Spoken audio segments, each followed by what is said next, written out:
I'm going to tell the story of my favorite unique item that utilizes what I think is the most important sense of R5.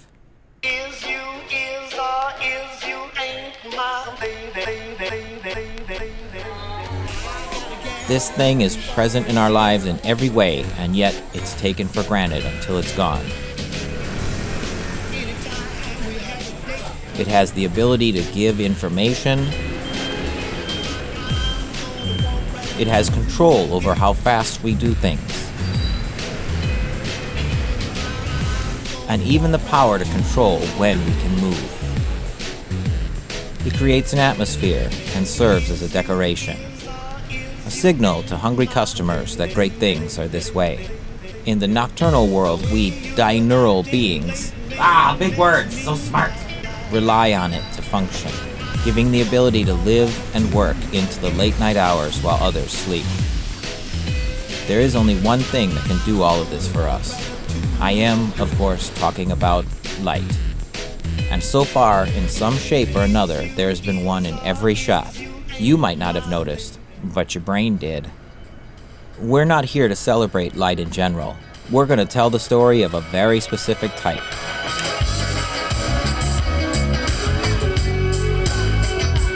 Beautiful, gas-filled, glowing tubes. That's right, I have a love affair with neon lights. I think they're one of the coolest things that human beings has ever created. So this is going to be one gigantic story of neon lights. A detailed history of their creation, science, cultural impact, my experiences, and sadly, the decline of these works of art. Let's start the party, kids.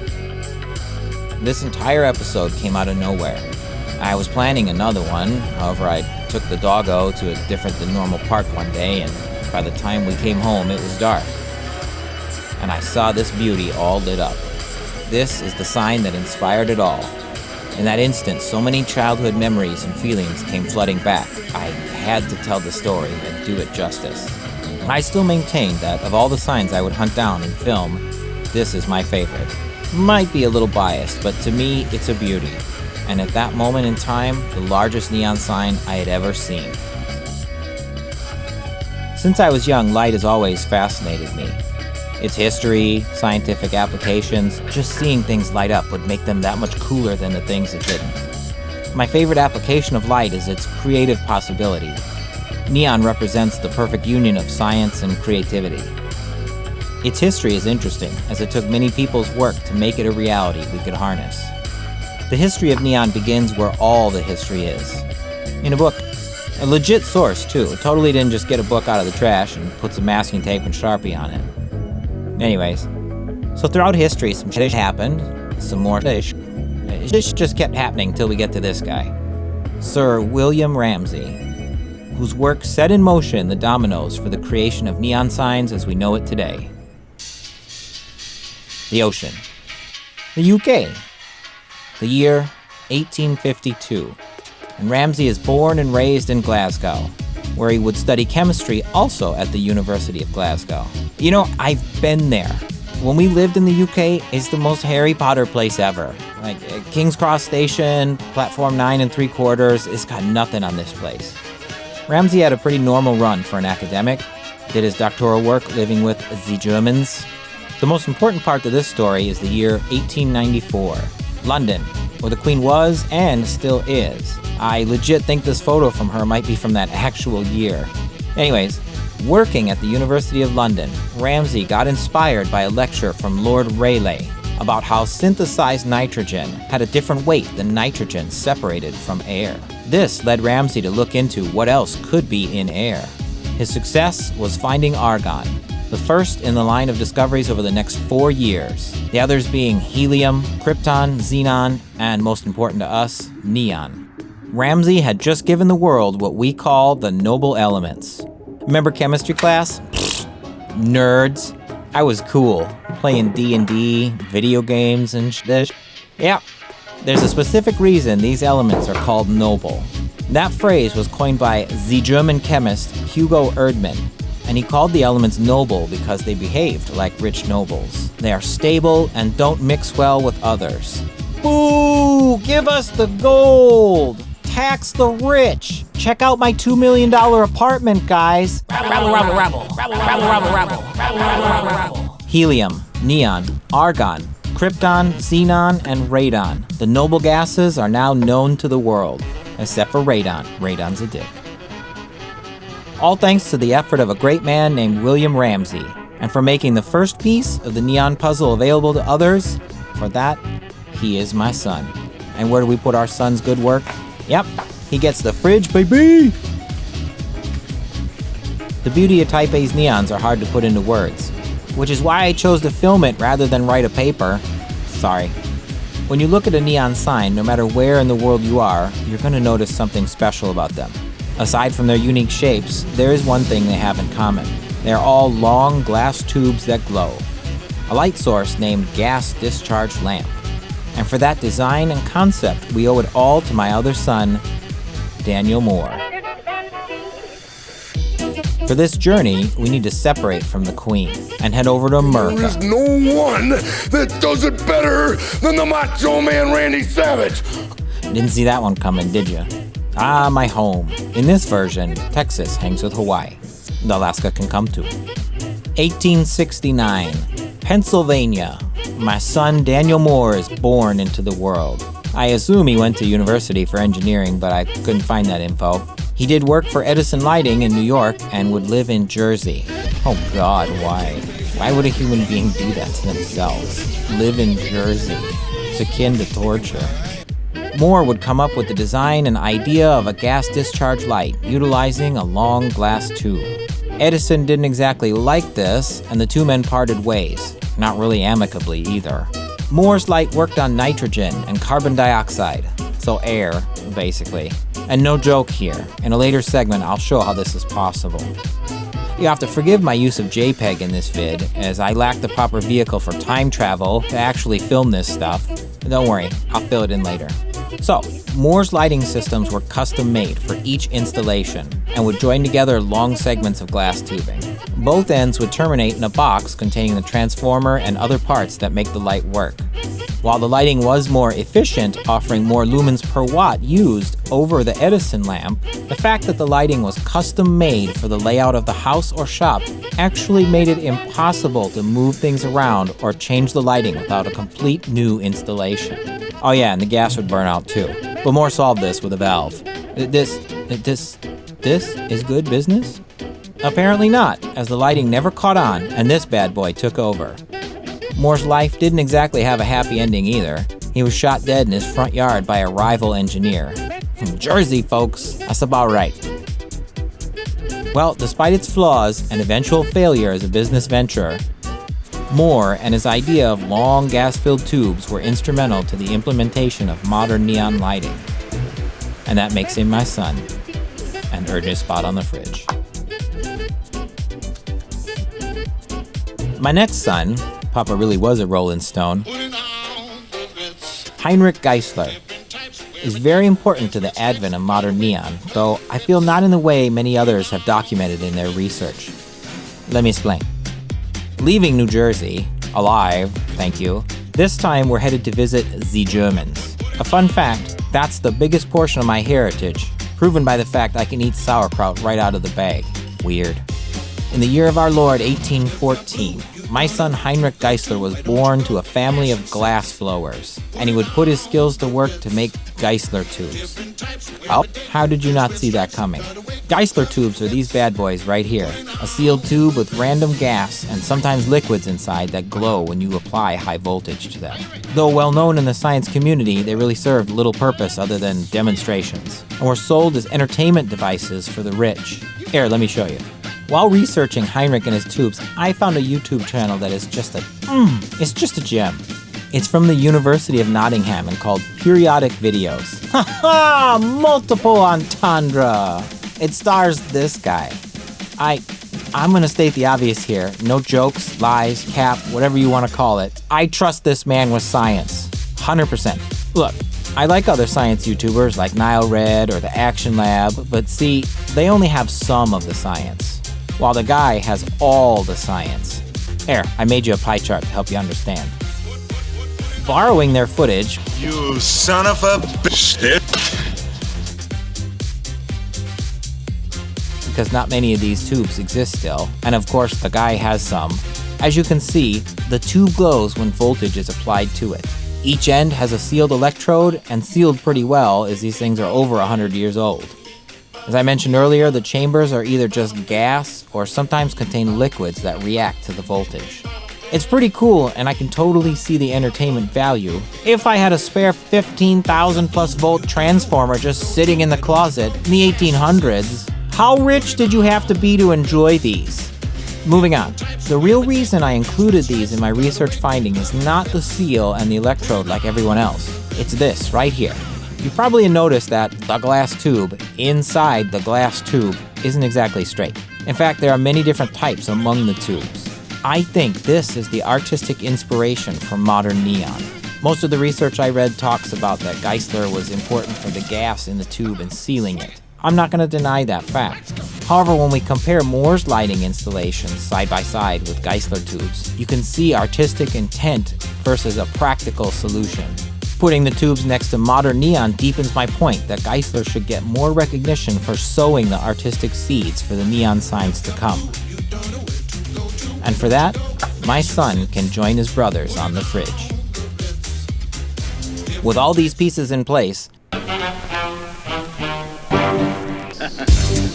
the stage is set for this guy to take the last step and give the world what we know as modern neon. His name is George Claude. Wait, Georges? Georges? As in more than one? Oh, whatever. However many of them there are, we are leaving the Germans, and in the year 1870, we will land in France. Well, name makes sense. Good God, the French are gonna think I hate them. Look, France, I love you. You're like that friend in high school you pick on because you know it gets their goat, but you're BFFs in the core. Have an uwu. Georges, all 5 of them come from Paris.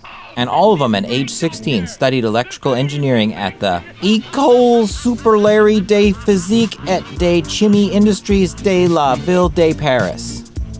And you know what? They made the right choice to shorten the name on the website to just ESCI. A wise choice, I'd say. The Claudes did most of their work with gas. If you've ever worked with an oxyacetylene torch, these 5 guys are the reason that bottle didn't blow up in your face. See, the Georges, and their power of multiplicity, would own the company called L'Air Liquide, and they would solve the problem of acetylene exploding under pressure by dissolving it in acetone, making it safe for transportation. Also, while running L'Air Liquide, they would invent the process for liquefying air, for the sole purpose so we could have that scene in The Abyss where Matthew Broderick can breathe it. This is the first thing that Claude and the gang would do that made modern neon possible. See, there are 2 main byproducts from the production of liquid air, neon and argon. It's not just that these are the byproducts, but the process would easily create them in mass quantities. The second thing the quintuplets did for modern neon lights was how they dealt with the electrodes and the glass tubes. Remember this? Moore's electric box? Good, because it wasn't that long ago I promised you I'd tell you about a valve. The way Moore solved the gas problem was a valve with carbon that lives in mercury, and it lifts up periodically to replenish the air inside the tube. Secondly, Moore sealed the ends of the tubes with the electrodes using cement. Probably not the best idea since it leaked. Here's where the Claudes changed the design and sealed the tubes with the electrodes inside them. Just closing the tube with the tube itself, this design is able to create a seal so good that neon is well known for lasting 20, 30 years or more. The act of sealing the tube with its own glass also eliminated the need for a valve to keep the gas and pressure constant. The last thing the Georges did for modern neon is they purified the gas. This would make the light bright and create the long life that neon signs have. Nothing too special for the process either. The Claudes just ran the gas through a charcoal filter, creating a neon so pure that it would bring a tear to old Porky Pie's eye. Yeah, so that red fuzzy stuff you see coursing through these tubes is pure neon, baby, thanks to the 5 Georges. And just think, they did all this out of the kindness of their hearts. Sorry, did you say something? Oh, wait, there's only one reason they did this. Yes, ma'am. All this because the Georges wanted to make money from the waste products of liquid air. And they did. Because in 1910, Claude lit the entire Paris Motor Show with long, bright neon tubes. A co-worker of the Claudes, M. de Beaufort, suggests to thin the glass tubes and then bend them to create any design. And with that suggestion, in 1913, the first modern neon sign was created as an advertisement for a barbershop in Paris. This is the second installment because no photo remains of the original barbershop. Neon would spread quickly, as in 1914 there are already 160 new installments. And by 1927 there were over 6,000 neon installments. Oh my god, how am I going to show that? After Effects can't continue. Yeah, I feel the same way sometimes. But that was it. With the process being perfected and patents owned, the Claudes unleashed neon to light the world.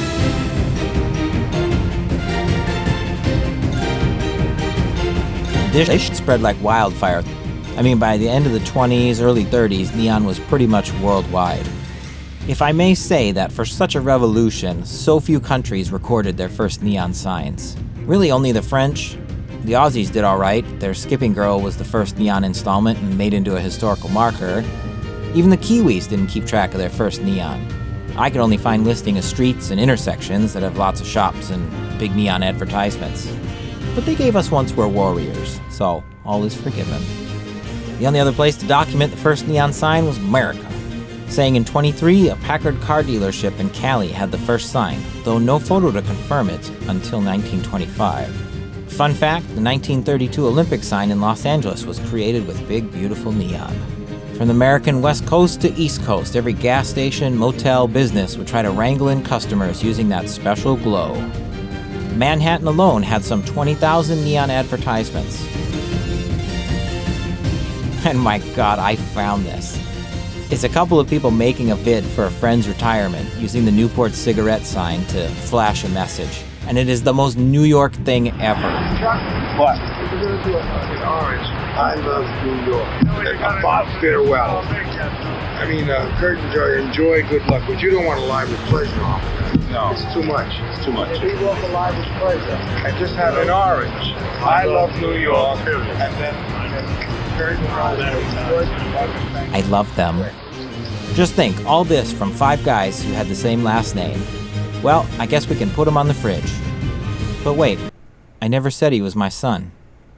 Well, George's Claude gave the world the coolest light ever, but he had a dark past. He was a very outspoken Nazi supporter. One example is Claude would inform the Nazis of the positions and plans of the Allied troops, thus resulting in terrible losses. Claude was later found guilty of Nazi support and sentenced to life in prison, but would only serve 5 years after his friends had freed him. Thankfully, society never forgave him as he died, how most terrible people should, alone and despised. And for this, he is not my son. If you ever plan to motor west, if you ever plan to motor west on Route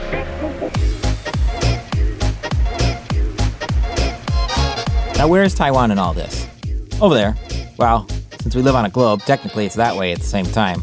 Schrodinger's Island. Okay. You remember the giant exodus from China to Taiwan? This is important in many ways, as sources say that neon started to pop up in Taiwan around the 50s.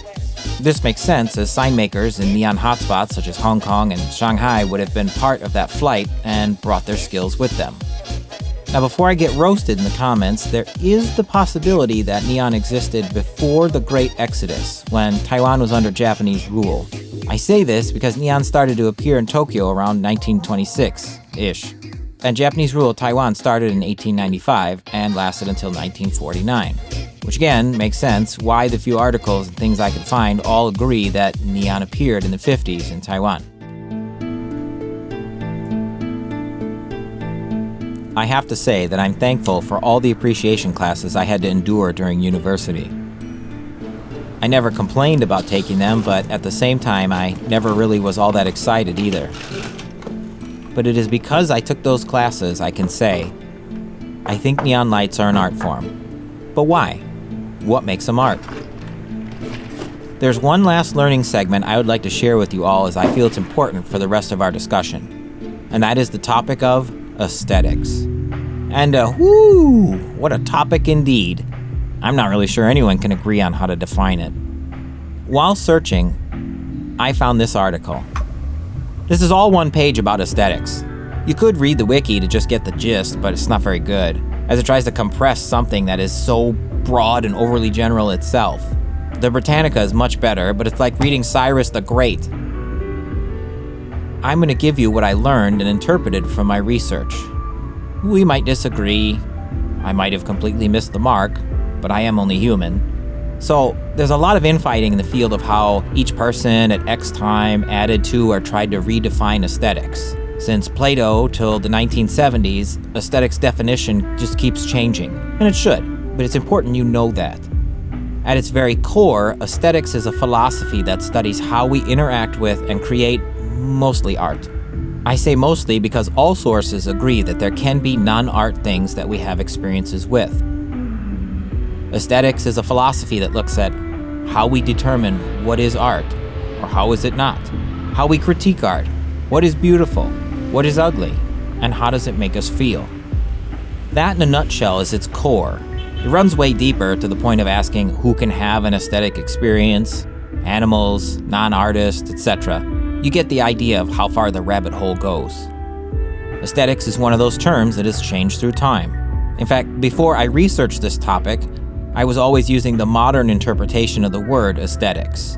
And I might be wrong here, but at least I'll share with you how I came to this conclusion. So it seems that in modern times we separate the philosophy of aesthetics and aesthetics using the word aesthetics. Confused? Good.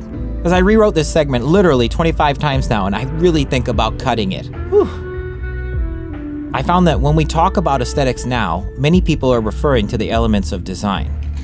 Sparing you all the theory I had in college, some examples of the elements are color, texture, line, composition. Everything you make a choice to include or exclude is an element of design. Let's look at Vaporwave and its elements of design, because aesthetics. Starting with the most basic Vaporwave example of Macintosh Plus. Now, in general, Vaporwave has pastel colors, simple CGI-esque graphics, Japanese text, and a bust. This is the classic Vaporwave look. It will change slightly from artist to artist, but the aesthetics are clear. As you move around the subgenres of Vaporwave, like Outrun, you can see how the elements or aesthetics change to signify different genre. This elements of design definition is how I grew up with the word. Again, I might be wrong, but searching, I watched a great vid by Rice Squad called What Exactly is Vaporwave Aesthetics? Another one by Nuchek Saba, Philosophy of Aesthetics, The Floating World of Ukiyo-e. I watched others too, but I mean, how many times do I have to say the same thing, eh? It's really important to note that we also have what's called an aesthetic, which is mentioned in the philosophy and is best defined as the sum of all parts, to create a look and invoke a feeling.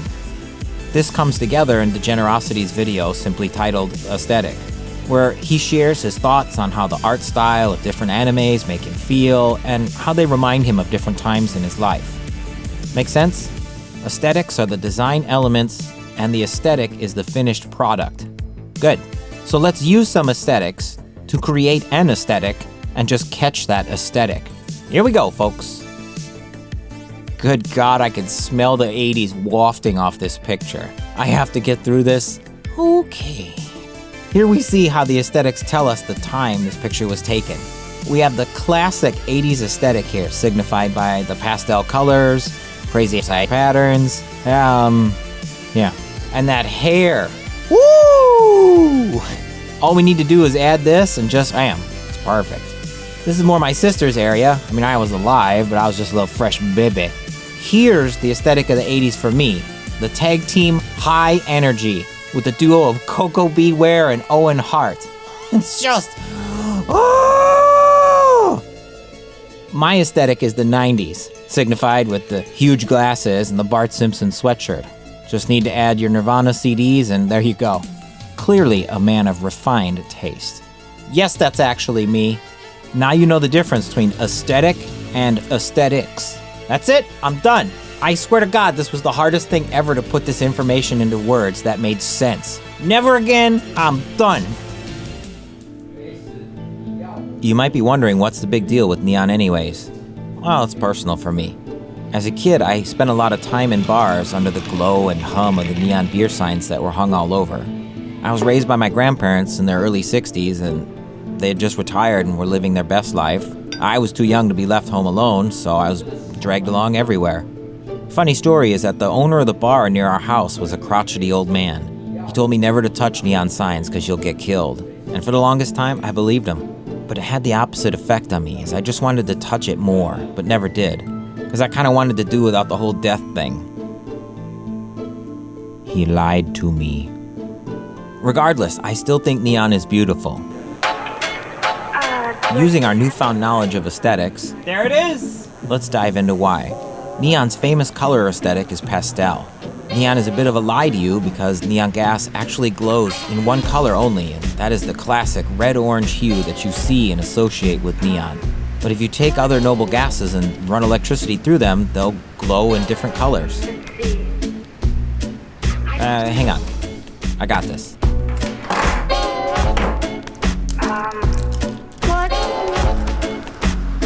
Perfect. Xeon gas glows this beautiful soft lavender color. Krypton glowing a whitish yellowy, helium a soft pink, argon is blue. The big lie is that using other gases for colors just doesn't happen. In fact, pure neon is even pretty rare inside neon signs. Most of them are filled with argon as it's a cost thing. To get color other than red or blue from the gas, the tubes have a phosphor coating that reacts to light and gives off the color of your choice. There's a third way, and that simply the glass itself is colored. Personally, I find this the least appealing because the colored tubes kind of lose that soft glow from the phosphor or clear tubes. Here, take a look at these again. The tubes on the left are all phosphor coated, and the set on the right are colored glass, with these two tubes being the exception as they're clear and filled with real neon gas. Okay, so you can see that the left has a much softer pastel look to the colors, while the tubes on the right are more saturated. It's not bad, I just prefer the left, because it has that original neon aesthetic. Oh, he said it! Sorry, I'll cut that out. You can see it in action on these signs with the fish made entirely of colored glass. Contrasting the white on the fish to the white phosphor coating of the 100 sign, and you can see the difference easily. This is a phosphor blue sign, much softer than colored glass blue. I mean, it's all pretty. And aesthetic! You shut your mouth when you're talking to me! The next piece of neon aesthetics is its shape. Photography, in a literal sense, means light writing. I love making me some photos, and some cine photos too, but I feel that writing with light really belongs to neon. The unique shapes that neon takes on just gives it that special feel. Compared to printed or shaped acrylic signboard or an LED sign, these are fine and carry their own artistic intent, but they're the norm, and you see them everywhere. Also, you don't really see shapes outside of rectangles or circles. I mean, occasionally you do, and it stands out, but it's infrequent, and it lacks that special oomph. Whereas neon, each shape is truly unique. They're all handmade and cannot be mass-produced. This makes each sign, every word ever made, one of a kind. I feel what really makes the shape special is the respect for the time and craftsmanship put into each bend of the word, especially when it comes to Chinese zi, a lot of small details, making, in my opinion, Taiwanese sign makers some of the world-class glass blowers. It's really humbling to experience in person. There's one final piece of the neon aesthetic that is possibly the most recognizable or famous. As this aspect creeps into our cinema, culture, literature, it's that special thing that only neon can create, the glow. I think we should first quickly talk about how neon makes light, because, well, it is a gas, and it's different than these lights, which just get hot, that's it. Let's use M&Ms again, only the peanut ones this time. Neon makes light from the atomic level. Nah, it's not nuclear, but rather the atoms go into what's called an excited state. Let's visualize. Okay, so you got your nucleus, the center, and in that you got some photons and neutrons, with protons being positively charged and neutrons just kind of hanging out playing Nintendo. Then in orbit around the nucleus you got your electrons, which are negatively charged. The orbital path here is important because when you apply enough voltage to the atoms, the electrons will move up or out one orbit level. And if you remember before, I said with Moore's light that with enough voltage you can make anything glow. This is why. This is called the excited state, and it will remain this way until the voltage is taken away. At that point, the electrons go back to the original orbit. But when they go back, they release energy in the form of photons or light. or Hadoukens, same thing. Do this 60 times a second or 50 depending where you live in the world, and it appears as a constant glow. Here's a cool thing. Adjust your frame rate and shutter speed and you can actually see the electricity as it pulses through the tubes. It's cool stuff. The light emitted from neon tubes is soft and diffused. Like I mentioned, it's more of a glow than a spotlight. This is an important aesthetic because it's simply not replicated by normal lighting installations. I mean, sure, they glow, but the job of normal everyday lighting is to fill the space with light, so we can work, move, or just see in general. Neon has the purpose of being eye-catching and different. The glow of the light is shaped like the original tubes, and it creates this very special pattern. In all honesty, it's my favorite aesthetic of neon. I've seen several signs in my journey that make use of the glow by either putting it flat back against the wall, or they'll put a shaped tube of neon in a structure and allow the light to spill and fill the well with light. I hope that I could help you see the uniqueness and beauty and aesthetics of neon lights. I've said it a lot already, but I just think they're the coolest things in the world. The learning part is over. I can finally talk freely and say a bunch of dumb shit on the internet. The thing that we were all born to do. I was born too late to experience the neon era in general and in Murica. I haven't been to Vegas yet, and they tore down their neon. I'm thankful for Taipei, as I'll say it still builds neons big. And I mean big.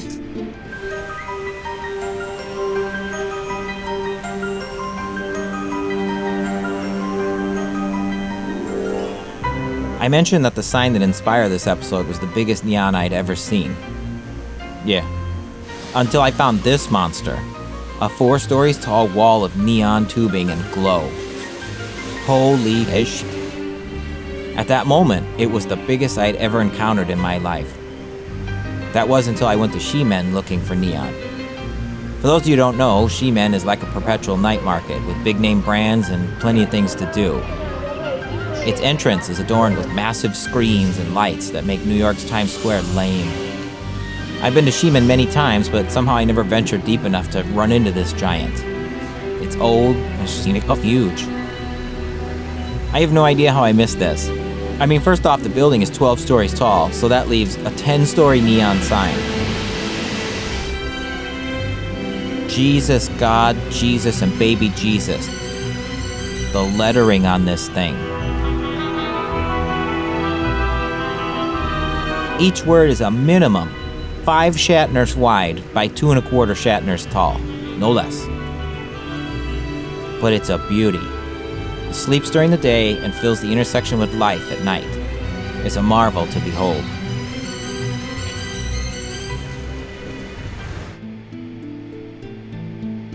Neon is sneaky.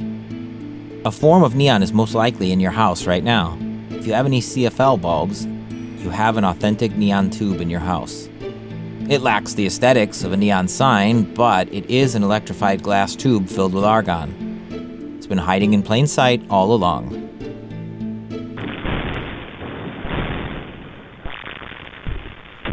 Neon is also lurking in our video games.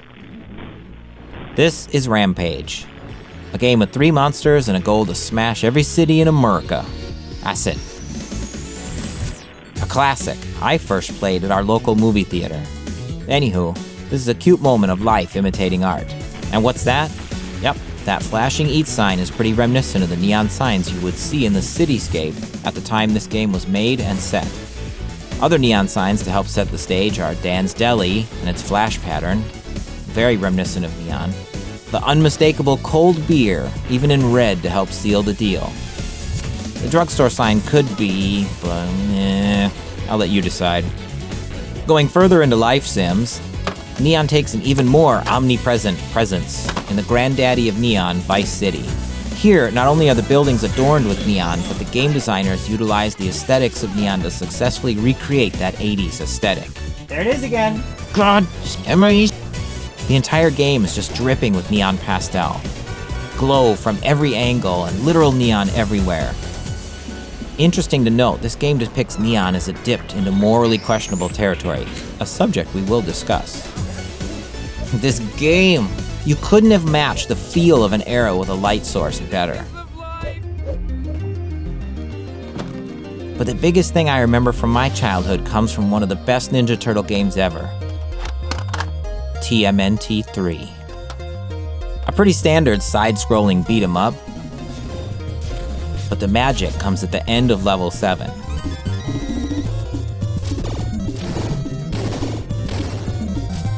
Can we take a second to soak this in? I mean, the Foot Clan. The Foot Clan has a giant neon sign. I don't think you can touch it. Nope. I never paid attention to this as a kid because Turtles. But when I set out to make this film, it was the first game I thought of. Let that sink in how deep neon is ingrained in our hearts and minds. That, and possibly you just said, oh yeah, I remember that sign. The size and scope of Neon's influence is just as big as the building in She-Men and the sign in TMNT. Neon and its aesthetics has permeated onto the screen and into the cinema across the world. One of the best-known genres that is inseparable from neon is cyberpunk.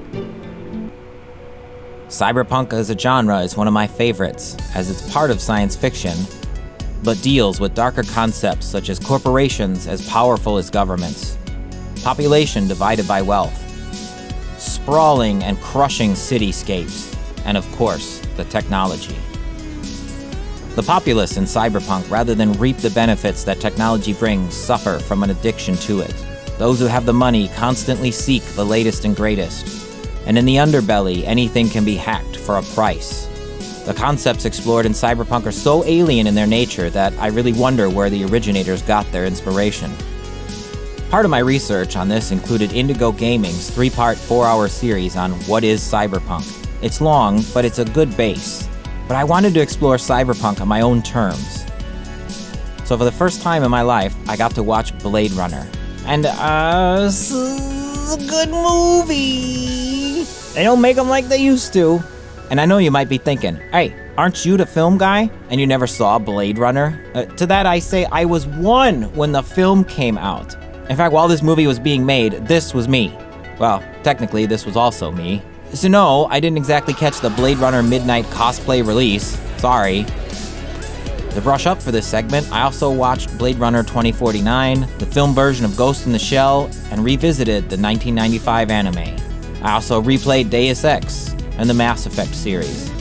As I mentioned before, there is one thing that is present in the sprawling cities in cyberpunk, and that is the presence of neon, either directly or through its use of aesthetic elements. Neon makes its presence known, as does Jared Leto. This is perfect! The actual neon tubes are seen all over Los Angeles in Blade Runner. There's a mix of giant screens, but neon dominates the city in almost every aspect. With filming techniques advancing since Blade Runner came out, you will still see neon and its aesthetics at the forefront of the settings. Just now that the holograms are, well, more hologrammy. My reading of neon in the genre is rooted in its aesthetics, with its 2 most important aspects being the glow and the color.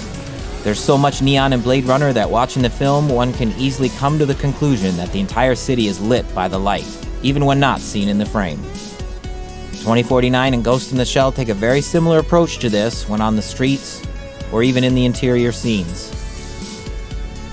This ubiquitous nature of neon and its glow, I've come to associate with the godlike corporations that the lights serve. They are always on, always above, looking down, observing, coaxing behavior, and lighting the very world the characters inhabit. Just as primitive humans once associated bright light and glowing with their deities, now the corporations are the gods to be worshipped, and they have enslaved the power of light. The second aesthetic of neon in cyberpunk is the color. We talked about how neons are very pastel, with heavily saturated colors not really part of the look. This aesthetic is carried over from old films to new.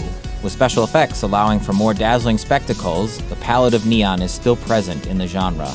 For starters, with Blade Runner relying on mostly practical effects, you can see that the light in the city is mostly blue, greenish, and a soft tone at that. This is to be assumed coming from the neon lights anywhere in the city. The same conventions are carried over to Ghost and 2049 as the holograms are more at the forefront of the visuals, but the pastel color hits you right in the face. There's a good reason for the choice of pastel colors, and that is the meaning and the feeling that the colors convey to us. A pastel color is nothing more than the natural or base color and lightening the hue by adding white to it. This newer, lighter version evokes in us a sense of calm or peacefulness. It's also associated with certain times in our lives. Bebe colors are dominated by pastels. So is Easter, the egg dyeing, the candy. I never could bring myself to eat the peeps, though. I have a soft spot for birds. I used to hide them under my bed, and then Grandma would find them and yell at me. But the bunnies, though, nom, nom, nom. These are happy memories and times for me and possibly many of you. The use of pastel in cyberpunk is genius because the corporations that employ the light can mask the espionage, corruption, and destitution we live with and keep us as loving worshippers. And that final scene in Blade Runner with the chase, and Roy Batty's monologue, "I've seen things you people wouldn't believe." Ooh. And what's that in the background creating the light? That's right. And Jared Leto. In the Cyberpunk series of Deus Ex, all the conventions are there. On a mission to Hong Kong, the neon is abundant, staying true to the city and true to the genre. The world-building neon provides transports you into the story and setting. The glow aesthetic is kind of missing. That's more of a limitation of the tech at the time rather than an artistic choice. The signs look great. Is that an electrode? It is. Oh my god, this is a photo of a real sign. That's awesome. Somewhere in the world this exists. Then I played Invisible War. That's it. There's neon in the opening cutscene. A few signs in Upper Seattle and at the bar in Trier. That's it. That's the game. I'll end with Human Revolution. Modern game engines allow for the return to that classic glowing city with abundant neon. Except it's yellow. I mean really yellow. And now there is haze, letting the glow extend everywhere in the streets of Hangsha. Like the movies, we now possess the technology to bring the cyberpunk genre to full life. From our minds to the page, and once again to the screen. Really? The first thing I'll need to do is meet with this detective. Mass Effect steps more in the direction of science fiction, but I want to share it because there's one sign I remember in particular. I just have to find it. Neon in Mass Effect is a hologram. I mean, these tubes might be tubes, but in the spirit with the rest of the game, I'm gonna say they're holograms. And that won't change from game to game because the timeline for the series is only 3 years. Though I'd mention that for 2 of those 3 years, I was dead. I remember now. It's on Omega. Go figure, a mining asteroid with a nightclub and gangsters. Where else would you put a neon sign? What can I do for you? As we cruise the nightclub, the drink sign is clearly a hologram. But let's head out and get some ramen. There it is. Yep, it's a hologram, because Mass Effect. But this frame-by-frame animation is 100% homage to the neon signs of old. If that isn't a thing that's ingrained itself into human culture, I don't know what is. I can't believe I remembered that sign. I recall the most obscure shit sometimes. And a quick aside, it was the hardest thing ever to stop playing these games once I had the footage I needed. Such a great series! Ranging emotions from exploration and mystery in the first, to having a conversation with James Earl Jones, in front of a dying star, I might add, to just... in the third, and Rex. Oh my god, nothing made me more mad that I couldn't be the brood mother for the Krogan. No, instead my romance options were Carthonasi and Liara Tassoni. Why would you want to be a... You got A1 Alpha Prime here, who needs help to get the numbers up, but I'm stuck choosing between the technological idiot and the Asari skank. Get the feeling you want to ask... Yeah, keep working. Gonna have you defuse a bomb later. Putting all this American stuff aside, I am in Taiwan after all. I combed through as many modern and older movies as I could find online and at the library. There are more out there, but it's just like the Blade Runner thing. It's impossible to watch the entire cinematic history of a country in one lifetime. The easiest film to find is Taipei Story. The neon in this movie has been clipped, remastered, and posted over and over again on the internets. So I watched it, and rather than turn this into a movie review, it's good. I mean, it's 100% 80s avant-garde film. The story centers around two main characters, childhood sweethearts, and they're very different from each other. One is more traditional and the other more modern. And both characters struggle with inside and outside forces messing with their lives. Lung, seen here, is a former world champion youth baseball player who can't let that event go, even though it's brought him 0 opportunities.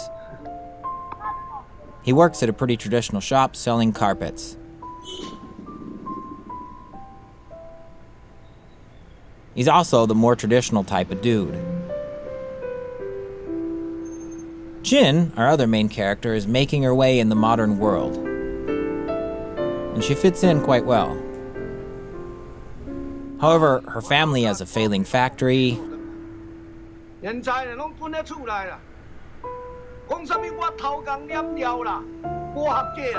father has gambling debts to gangsters. They rely on and pressure Chin for money, leaving her almost nothing for her life. And that's it. She's modern and he's traditional. The conflict ensues. Lung does get murdered at the end by a guy that, to me, kind of comes out of left field. But remember, I'm experiencing this from outside the system. So cultural nuances don't work on me. Because of one big reason, in case you missed it. Neon in the film is brilliantly used. A reading I got is how Taipei City is a character in transition itself. A city leading the way into modernization as the buildings are huge and adorned with brilliant neon lights. Very welcoming to a modern person like Chin, and leaving those like Lung behind in the dust. Also, it's important to note that the most important neon scenes take place at a moment where Chin lets go of everything: career, family, pressure, and Lung. She celebrates her birthday with her little sister and friends, and they ride around the presidential palace and party in the abandoned building. All lit by glorious neon, suggesting that the lights are a symbol of youth and carefree times. It's a great use of neon in storytelling and mood setting. I suggest you check it out. Heck, I was even thinking of making a less researched episode on trying to find the Sony and Fuji neon sign locations. I don't think that they exist anymore. And that is really sad. These works of art are lost and committed now only to memory.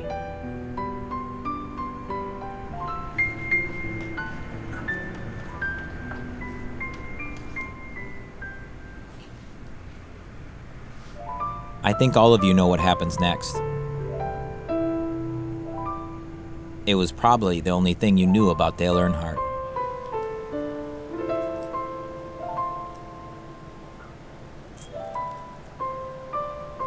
On one February afternoon, Dale Earnhardt would enter as Black Number 3 for the final time.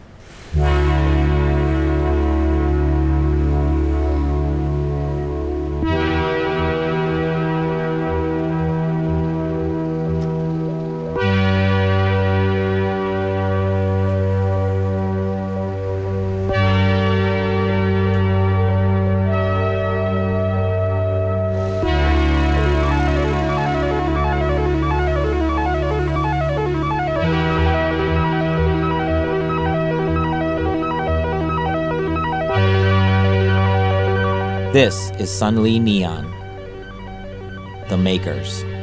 It's a shop that is responsible for over 60% of all the neon you will see in Taipei.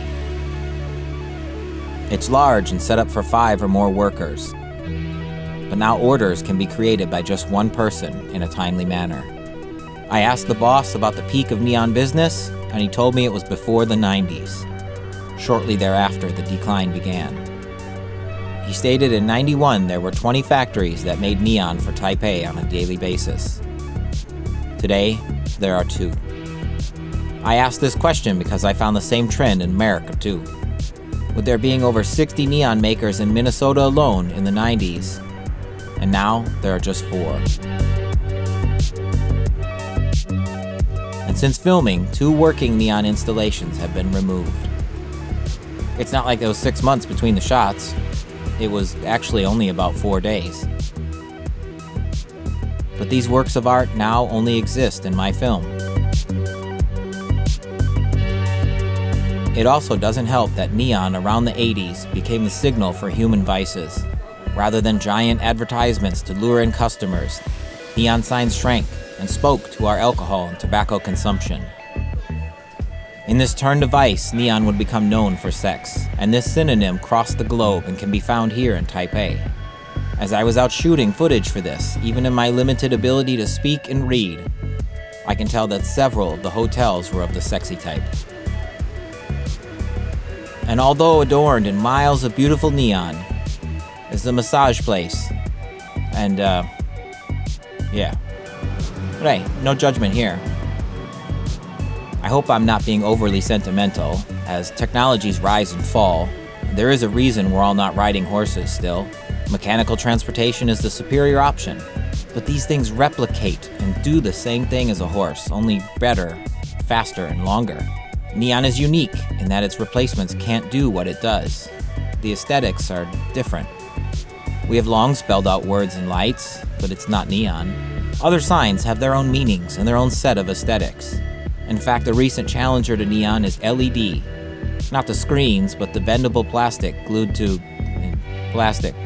But it can't replicate the neon aesthetic.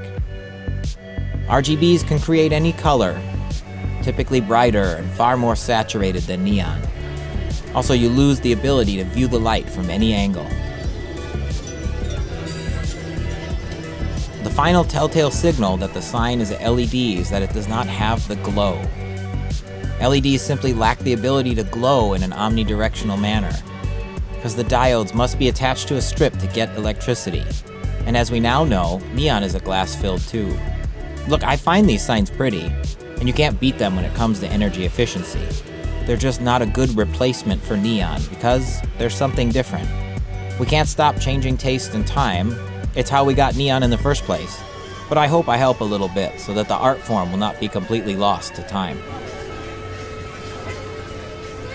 I can talk about this all day. I just love it, and apparently I'm not the only one, as neon is undergoing a little bit of a renaissance. More and more shop owners are electing for smaller, real neon signs, as every time I leave the house, I discover another sign I never knew was there.